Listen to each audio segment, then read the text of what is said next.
J'ai été frappé par l'incapacité d'Octavio à dire non. Quand le docteur Alberto Perezzo a promis de revenir le lendemain et a noté l'ordonnance sur la table, n'aurait-il pas fallu dire non, trouver une autre solution? Quand la pharmacienne a râlé, en disant qu'elle ne pouvait donner de médicaments, n'aurait-il pas fallu dire non, s'insurger? Quand tous demandaient d'écrire, n'aurait-il pas fallu avouer « Non, je ne sais pas écrire ».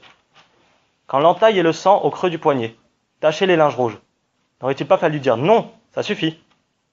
Quand le garçon de café montra l'écriteau, aujourd'hui ni café ni limonade, n'aurait-il pas fallu dire « Non, je ne lis pas ce qui est écrit ».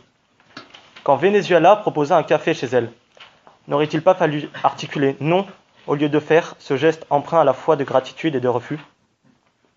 Quand on demanda de voter pour ou contre le vol chez l'ébéniste, n'aurait-il pas fallu dire non, je ne peux pas voter? Quand on demanda d'aller cambrioler chez Venezuela, n'aurait-il pas fallu dire non? Octavio n'est-il pas condamné à l'exil précisément parce qu'il ne sait pas dire non? Pourquoi cette impossibilité à dire non? Est-ce ancrée dans l'histoire du peuple du Venezuela? Est-ce par choix? Parce que la force originelle est plus forte que tous les noms? Est-ce lié à l'absence de savoir, de maîtrise de la langue? Peut-on espérer qu'apprendre à lire et à écrire apportera la liberté de dire non?